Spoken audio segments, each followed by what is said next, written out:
नमस्कार, आप सभी का स्वागत है। मैं हूं रजनी सिंह और बात आज के अखबार की। बहुत सारे अखबार मेरे पास है, इसमें दैनिक जागरण प्रमुख अखबार हैं। ये हिंदुस्तान, अमर उजाला और साथ ही साथ नवभारत टाइम्स। ये तमाम जो अखबार है, इसमें क्या खास आज होने वाला है और क्या हुआ है, कौन सी हेडलाइंस है, किन खबरों को प्रमुखता से बताया गया है, हर रोज हम आपको बताते हैं। तो सबसे पहले शुरुआत हम करते हैं हिंदुस्तान अखबार से।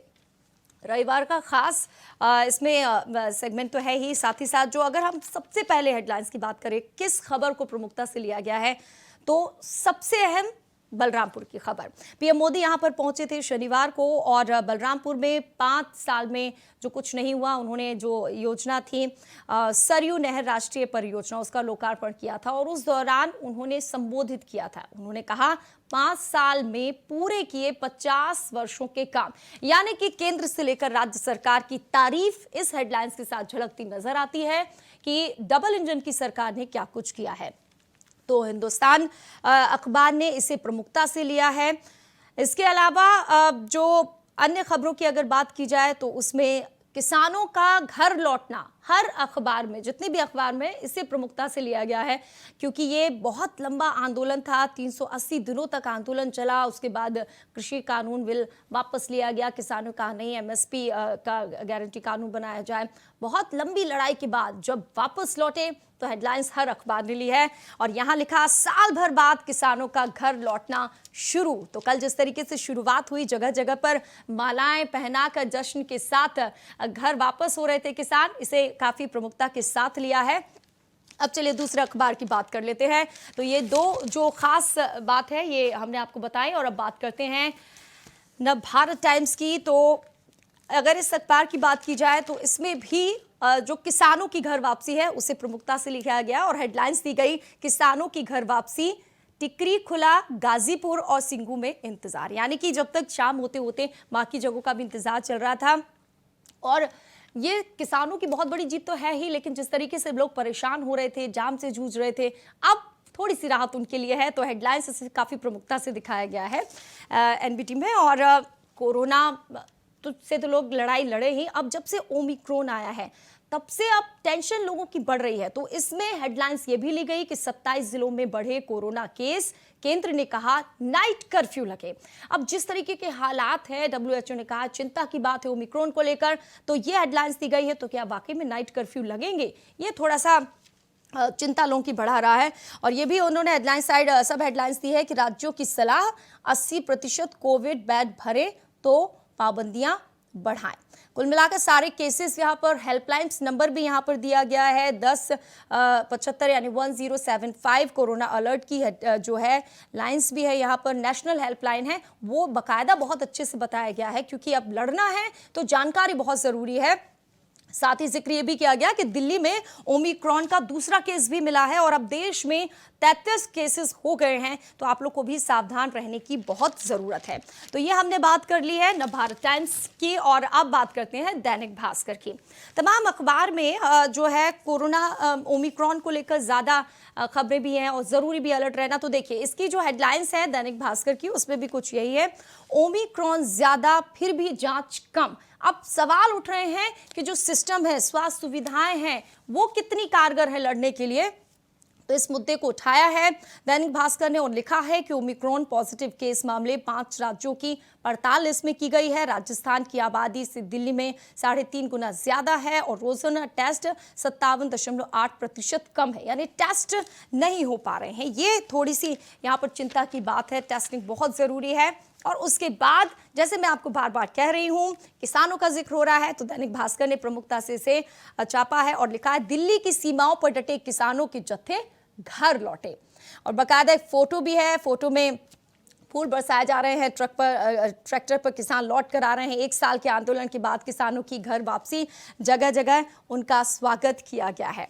तो ये हेडलाइंस है दैनिक भास्कर की प्रमुखता से। ये दैनिक भास्कर ने भी इन खबरों को लिया है। और अब अमर उजाला की बात करते हैं।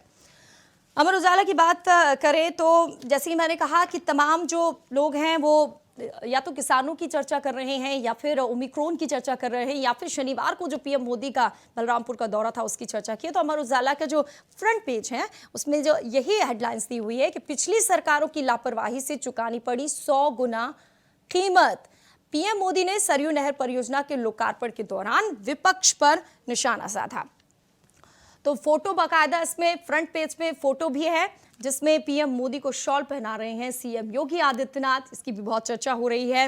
और साथ ही साथ नीचे ये भी लिखा है कि विपक्ष पर निशाना साधा तो विपक्ष का जवाब भी लाजमी है। तो विपक्ष के जवाब के तौर पर लिखा अखिलेश का तंज, कुछ लोग बचपन में ही फीता काट देते हैं।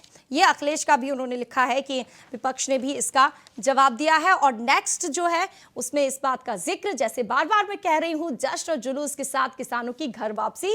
तो दिल्ली की सीमाओं पर आतिशबाजी, अब कंक्रीट की दीवारों को हटाएगी पुलिस, इस तरीके की हेडलाइंस दी हुई हैं। और किसानों की फोटो लगाई गई है जिसमें किसान खुश हैं और अपनी जीत का जश्न मना रहे हैं। चलिए, इन तमाम अखबारों की बात के बाद अब बात करते हैं दैनिक जागरण की। अखबार से बहुत कुछ साफ हो जाता है कि देश में क्या बड़ा है और क्या अहम है। तो देखिए, दैनिक जागरण की बात की जाए तो इसमें भी पीएम मोदी का जो बलरामपुर का शनिवार को दौरा था उसका जिक्र किया गया है और बाकायदा बड़े बड़े जो हेडलाइंस है वो दी हुई है। पीएम का विपक्ष पर निशाना, उनका काम फीता काटना, हम काम करते हैं, जिसका जिक्र अखिलेश ने भी किया और उन्होंने इस पर निशाना साधा अखिलेश ने। तो मोदी ने बलरामपुर के बहुप्रतीक्षित सरयू नहर राष्ट्रीय परियोजना का लोकार्पण किया था। उसी परियोजना की सारी जानकारी सहित, सौगात सहित जो कुछ पीएम ने कहा है वो दैनिक जागरण ने अपने हेडलाइंस में दिया है। और इसके अलावा खुल गई दिल्ली की सीमा, यानी फिर से किसानों का जिक्र किया गया। तमाम जितने भी अखबार हैं हर किसी ने, क्योंकि बहुत बड़ा आंदोलन था और लिखा इसमें कि 1 साल से अधिक समय तक हरियाणा उत्तर प्रदेश से सटी दिल्ली की सीमाओं पर डेरा डाले प्रदर्शनकारियों ने शनिवार को वापस ही घर कर ली है। तो इसमें भी फूल मालाओं से सजे हुए किसान, ट्रैक्टर दिखाया गया है फोटो में और घर वापसी का जिक्र किया गया है। अब आगे इसमें एक ओमिक्रॉन का भी जिक्र किया है कि ओमिक्रॉन संक्रमितों की संख्या में भी बढ़ोतरी हुई है। तो हर अखबार ओमिक्रॉन को लेकर भी आपको सजग कर रहे हैं। ओमिक्रॉन के केसेस लगातार बढ़ रहे हैं जो बहुत चिंता की बात है। तो ये तमाम अखबारों के हेडलाइंस है। और अब कुछ और अखबार जिनका हम जिक्र करें तो इसमें एक नोएडा का भी है। तो नोएडा में खास तौर पर आपको बता दें कि जो हेडलाइंस दी गई है उसमें सबसे अहम, मॉक ड्रिल से परखेंगे नए वेरिएंट, ओमिक्रॉन से निपटने की तैयारी। जी हाँ, जो एनसीआर दिल्ली में है, ओमिक्रॉन की आखिर क्या तैयारी है उसका जिक्र हेडलाइंस के तहत किया गया है। और 17 और 18 तारीख को कोविड अस्पताल के उपकरणों की जांच होगी कि वहां पर हैं उपकरण या नहीं है। अगर ओमिक्रॉन से खतरा बढ़ रहा है तो टेस्टिंग कितने जल्दी होगी, क्योंकि टेस्टिंग जल्दी होगी तभी पता चल पाएगा। तो सभी स्थानों पर ऑक्सीजन प्लांट को चेक किया जाएगा, कहीं ऑक्सीजन की कमी ना हो जैसे दूसरी लहर में हुआ था। और दवाओं की उपलब्धता बढ़ाने पर, टीकाकरण पर खास तौर पर जोर दिया जाएगा। तो ये थे आज के अखबार जिनकी हेडलाइंस हमने आपको बताई है। चलिए, इसी के साथ अब हम लेते हैं इजाजत, फिर हाजिर होंगे अन्य खबरों के साथ। नमस्कार।